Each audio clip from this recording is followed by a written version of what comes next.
Student, स्वागत है आप सभी का आज के इस वीडियो में। आज हम लोग मेटलर्जी चैप्टर पढ़ने वाले हैं एंड ये वीडियो मेटलर्जी चैप्टर का थर्ड वीडियो है। तो उम्मीद है आप लोगों ने first video and second video देख लिया होगा और उसका प्रॉपर नोट्स भी बना लिया होगा। अब हम लोग बात करते हैं कि इस वीडियो में हम लोग क्या पढ़ने वाले हैं। तो इस वीडियो में हम लोग one of the most important topic इस चैप्टर का पढ़ने वाले हैं, जो कि हमारा होगा रस्टिंग ऑफ आयरन। ठीक है, रस्टिंग ऑफ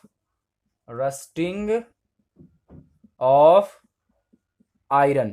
तो इसके बारे में हम लोग इस वीडियो में पढ़ेंगे।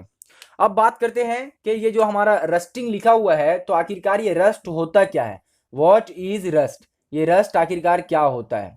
तो देखिए, जब भी हम लोग कोई आयरन का बना हुआ ऑब्जेक्ट को, ठीक है, आयरन यानी लोहे का बना हुआ ऑब्जेक्ट को जब भी हम लोग खुली हवा में छोड़ देते हैं, ठीक है, तो उसमें क्या होता है, हमारा एक लूज रेडिश ब्राउन कलर का लेयर फॉर्म हो जाता है उसके ऊपर में। आप लोगों ने भी ये बात को नोटिस किया होगा और बहुत जगह पे ये चीज को आप लोगों ने देखा होगा।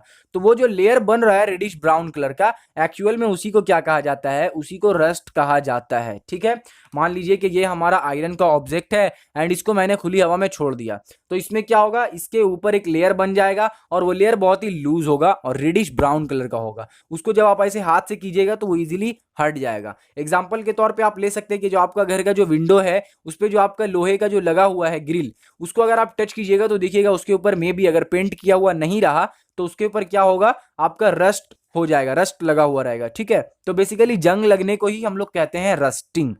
क्लियर है। अब बात करते हैं कि ये जो रस्टिंग का केमिकल फॉर्मूला आखिरकार क्या होता है। तो केमिकल फॉर्मूला आपका Fe2O3 एंड H2O, ये हमारा हो गया रस्टिंग का फॉर्मूला। यहाँ पे n नंबर ऑफ H2O हो सकता है, 2H2O, 3H2O, कुछ भी हो सकता है। ठीक है, तो Fe2O3 एंड NH2O, ये हमारा हो गया रस्टिंग का केमिकल फॉर्मूला। अब हम लोग मैकेनिज्म ऑफ रस्टिंग का बात करते हैं कि आखिरकार किस तरह से रस्टिंग होता है। दूर से तो हम लोगों ने देख लिया, अब इसके अंदर डाइव मार के हम लोग चेक करते हैं कि किस तरह से रस्टिंग हो रहा है। ठीक है, यानी कि हम लोग उसके अंदर जाकर चेक करेंगे कि क्या क्या केमिकल रिएक्शन उसके अंदर हो रहा है, जिसके कारण ये लूज कलर का रेडिश ब्राउन कलर का हम लोगों को एक लेयर उसके ऊपर मिल जाता है। ठीक है, उसको हम लोग समझते हैं। तो देखिए, सबसे पहले उसके लिए हम लोगों को यह जानना होगा कि जो प्योर आयरन होता है ना, प्योर आयरन जो होता है वो रस्ट नहीं होता है, उसमें जंग नहीं लगता है। दैट मीन्स के जो इम्प्योर आयरन रहेगा वही रस्ट होगा, इम्प्योर आयरन ही रस्ट होगा। एंड एक्चुअल में जो रस्टिंग का कारण है वो इम्प्योरिटीज ही है, मतलब आयरन में जो इम्प्योरिटीज होता है वही उसका रीजन है रस्ट होने का, उसका डिकम्पोज होने का कारण है उसका इम्प्योरिटीज। क्लियर है। अब हम लोग समझते हैं कि किस तरह से वो उसका कारण, ये इम्प्योरिटीज किस तरह से है, वो हम लोग अच्छे से भी समझते हैं। तो देखिए, होता यह है कि अगर हम लोग इसको एयर में एक्सपोज करके छोड़ दिए, किसी भी अगर आयरन ऑब्जेक्ट को हम लोग हवा में छोड़ दिए, तो उसके ऊपर छोटा छोटा सेल बन जाता है। ठीक है, वोल्टेइक सेल बन जाता है। सेल का मतलब होता है बैटरी। तो छोटा छोटा बैटरी उसके ऊपर बन जाता है एंड उस बैटरी में क्या होता है, उस बैटरी में हमारा जो वाटर मॉलिक्यूल रहेगा वो ऑक्सीजन के साथ डिसॉल्व होकर इलेक्ट्रोलाइट की तरह वहां पे बिहेव करेगा। तो इलेक्ट्रोलाइट यहाँ पे कौन सा हो जाएगा, इलेक्ट्रोलाइट यहाँ पे आपका हो जाएगा water molecule with dissolve oxygen, with dissolve oxygen, यानी उसके अंदर जो डिसॉल्व ऑक्सीजन है उसके साथ मिलकर वाटर मॉलिक्यूल, ये दोनों क्या किस चीज की तरह रिएक्ट करेगा, इलेक्ट्रोलाइट की तरह रिएक्ट करेगा। एंड हमारा सेल क्या हो गया, सेल हमारा जो है वो उसके ऊपर छोटा छोटा हमारा वाटर वेपर का एक सेल बन जाएगा, जिसको क्या कहेंगे, टाइनी वोल्टेइक सेल कहेंगे। तो बैटरी का काम वो कर रहा है, इलेक्ट्रोलाइट का काम ये कर रहा है। अब हमारा आ गया एनोड एंड कैथोड। तो देखिए यहाँ पे क्या होगा कि जो एनोड यहाँ पे रिएक्ट, जो एनोड रहेगा वो क्या रहेगा, एनोड हमारा रहेगा प्योर आयरन। तो प्योर आयरन रहेगा जो, वो एनोड की तरह बिहेव करेगा। एंड कैथोड की तरह कौन बिहेव करेगा, कैथोड की तरह हमारा इंप्योरिटीज बिहेव करेगा। इंप्योरिटीज किसकी तरह बिहेव करने वाला है, हमारा कैथोड की तरह। बात समझ में आ रहा है। तो एनोड यहाँ पे प्योर आयरन होगा और कैथोड इंप्योर आयरन होगा। इलेक्ट्रोलाइट ये होगा एंड हमारा जो tiny voltaic cell, that means के बैटरी, तो हम लोगों को पता चली गया है कि क्या होगा। अब यहाँ पे इलेक्ट्रोलाइसिस का प्रोसेस जो है वो स्टार्ट होगा, बिगिन होगा। अब होगा क्या कि जो आयरन है, दैट मीन्स के जो Fe2 है वो क्या करेगा, Fe जो है वो 2 इलेक्ट्रॉन को लॉस कर देगा। दो इलेक्ट्रॉन को लॉस करेगा एंड दो इलेक्ट्रॉन को लॉस करने के बाद क्या हो जाएगा, Fe2 पॉजिटिव में वो कन्वर्ट हो जाएगा। ठीक है, यानी कि हमारा ये Fe है, Fe क्या करेगा, दो इलेक्ट्रॉन को लॉस करेगा क्योंकि ये एनोड की तरफ जाएगा, क्योंकि ये एनोड है तो एनोड क्या करता है, इलेक्ट्रॉन को लॉस करेगा। ठीक है, वहां पे इलेक्ट्रॉन तो गेन होता नहीं है, इलेक्ट्रॉन गेन हमारा कैथोड के पास होता है, एनोड के पास इलेक्ट्रॉन लॉस होता है। तो ये क्या करेगा, वहां जाएगा एंड जाने के बाद वहां पे इलेक्ट्रॉन को लॉस करेगा। जाने की तो इसको जरूरत नहीं है क्योंकि जो एनोड है वो तो खुद ही प्योर आयरन है। जैसा कि हम लोगों ने कॉपर सल्फेट वाले में देखा था कि क्या हो रहा था, हमारा एनोड भी कॉपर का था एंड हमारा कैथोड भी कॉपर का था, लेकिन क्योंकि एनोड जो है वो रिड्यूस हो रहा था धीरे धीरे, तो एनोड का वेट क्या हो रहा था, कम हो रहा था एंड कैथोड का वेट इंक्रीज हो रहा था। ये सब मैं किस चैप्टर के बारे में बता रहा हूं आपको, इलेक्ट्रोलाइट चैप्टर के बारे में, इलेक्ट्रोलिसिस चैप्टर के बारे में। अगर आपने वो चैप्टर का वीडियो देखा होगा तो ये रिएक्शन आपको इजीली आराम से समझ में आएगा। तो जो आयरन है जो कि एनोड है वो दो इलेक्ट्रॉन को डोनेट करेगा एंड डोनेट करने के बाद क्या होगा, हमारा Fe2 पॉजिटिव में कन्वर्ट हो जाएगा। ठीक है, Fe2 पॉजिटिव में कन्वर्ट हो गया।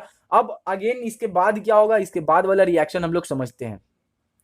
यहां पे जो हमारा इलेक्ट्रोलाइट है वो वाटर है, और वाटर क्या होता है, हमारा H2O जो है वो ब्रेक डाउन हो जाएगा वहां पे क्या, H plus and OH minus में यहाँ पे ब्रेक डाउन हो जाएगा। अब H प्लस OH माइनस में यहाँ पे ब्रेक डाउन हो गया, यहां से हमारा दो इलेक्ट्रॉन यहां से निकल रहा है। ये क्या करेगा, यहाँ पे दो H प्लस जाएगा एंड जाने के बाद ये कैथोड के पास जाएगा, क्योंकि जो हमारा जो भी कटायन होता है वो किस जगह पे मूव करता है, कटायन हमारा ऑलवेज जो है वो कैथोड के पास जाएगा। तो ये कैथोड के पास जाएगा और कैथोड के पास जो ये इलेक्ट्रॉन एनोड के पास डोनेट किया गया था वो क्या करेगा, ट्रैवल करके कैथोड के पास आ जाएगा और ये जाएगा और इजीली जाकर वहां से ये दो इलेक्ट्रॉन को गेन कर लेगा। एंड ये दो इलेक्ट्रॉन को गेन करने के बाद ये क्या होगा वो देखते हैं। दोनों इलेक्ट्रॉन को गेन करने के बाद ये सिंपली हाइड्रोजन में कन्वर्ट हो जाएगा। ठीक है, समझ में आ रही है।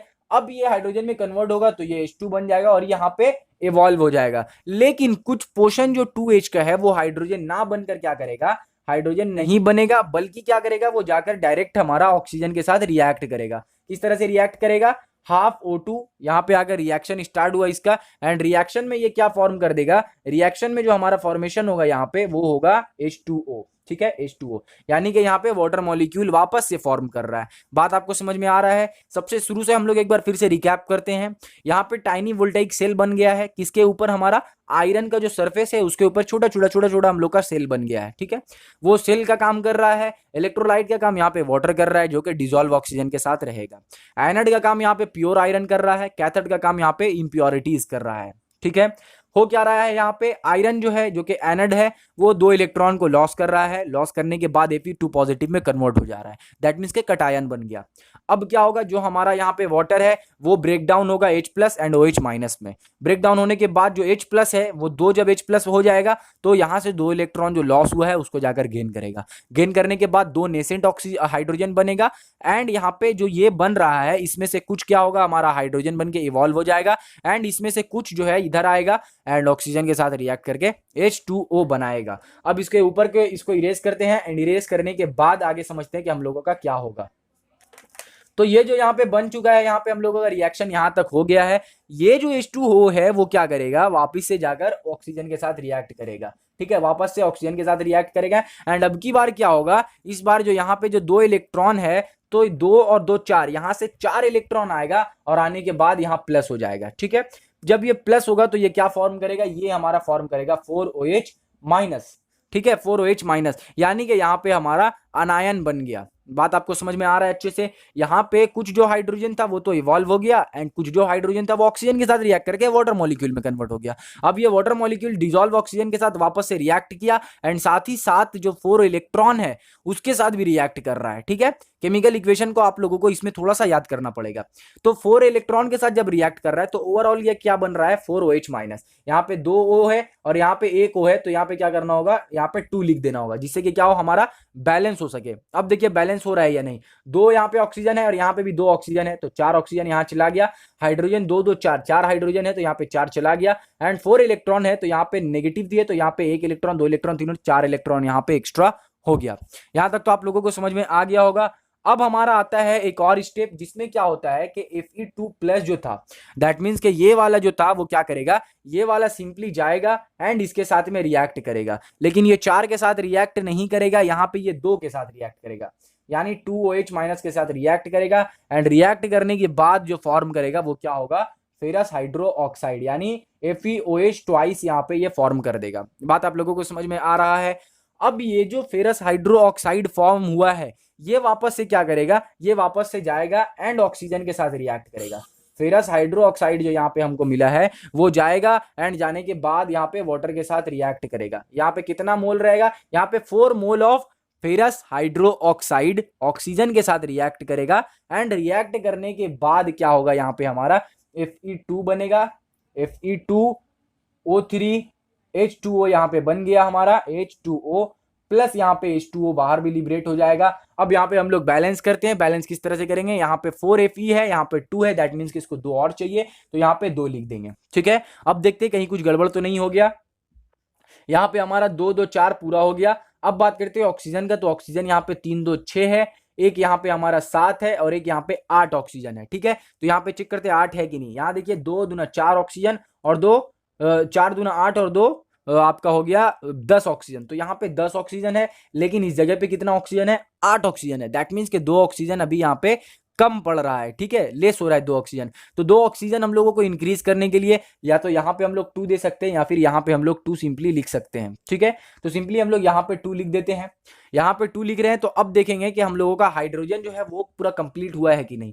तो हाइड्रोजन यहाँ पे 8 हाइड्रोजन है, 8 हाइड्रोजन यहाँ पे है। तो यहाँ पे देखिए कितना हाइड्रोजन हमारा हो रहा है, यहाँ पे 2 दूना 4 हाइड्रोजन यहाँ पे हो जा रहा है एंड 2 हाइड्रोजन हमारा इस जगह पे हो रहा है। ठीक है, तो इसको अब बैलेंस किस तरह से हम लोग करेंगे। लेकिन यहाँ पे देखिए ऑक्सीजन में क्या हो रहा है कि यहाँ पे देखिए 3 2 6 ऑक्सीजन यहाँ पे आ रहा है एंड 2 ऑक्सीजन हमारा यहाँ पे आ रहा है। दैट मीन्स के 6 और 2 8 ऑक्सीजन यहाँ पे कंप्लीट हो गया है। लेकिन अगर वही यहाँ पे देखे तो क्या हो रहा है हमारा कि 4 2 8 ऑक्सीजन यहाँ पे है एंड 2 ऑक्सीजन यहाँ पे। दैट मीन्स के इस जगह पे हमारा 10 ऑक्सीजन है।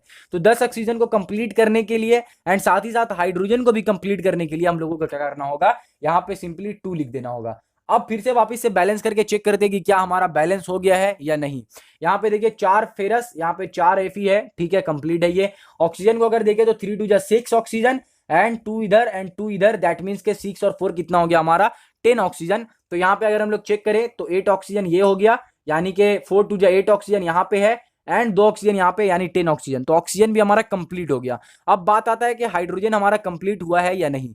तो देखिए 2 2 4 एंड 2 2 4, तो 4 और 4 कितना हाइड्रोजन हो गया हमारा, 4 और 4 हमारा 8 हाइड्रोजन हो गया। अब यहाँ पे चेक करते हैं 8 हाइड्रोजन है या नहीं। देखिए 2 2 4 और यहाँ H है, तो यानी कि यहाँ भी 8 हाइड्रोजन है। दैट मीन्स कि ये हमारा केमिकल इक्वेशन बैलेंस हो गया। और जो हमारा यहाँ पे रस्ट निकला, दैट मीन्स के जो जंग यहाँ पे निकला है वो क्या हो गया है, 2Fe2O3 2H2O। और इसी को हम लोग क्या कहेंगे, इसी को हम लोग कहेंगे रस्ट। ठीक है, इसको हम लोग कहेंगे रस्ट। इसी के लिए हम लोगों ने इतना सारा मेहनत किया था। आपके बुक में पूरा का पूरा रिएक्शन अच्छे से लिखा हुआ होगा, आप वहां से जाकर अच्छे से याद कर सकते हैं। मैंने पूरा रिएक्शन आपको समझा दिया कि किस तरह से रिएक्शन हो रहा है। ये थोड़ा सा आपके लिए डिफिकल्ट हो सकता है, थोड़ा सा हार्ड हो सकता है, क्योंकि यहाँ पे केमिकल रिएक्शन बहुत ही ज्यादा था, तो उसको तो आपको याद करना ही पड़ेगा और अदरवाइज कोई भी ऑप्शन यहाँ पे नहीं है। ठीक है, तो अगर आपके बुक में ये केमिकल रिएक्शन दिया हुआ नहीं है तो आप जो मैंने आपको नंबर दिया है या फिर आपको जो यहाँ पे नीचे में नंबर दिख रहा होगा स्क्रीन के नीचे, उस नंबर पे आप जाकर मुझसे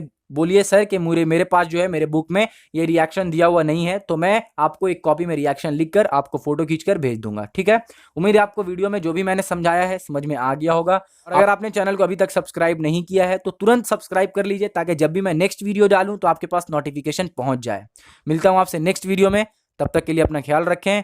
थैंक यू।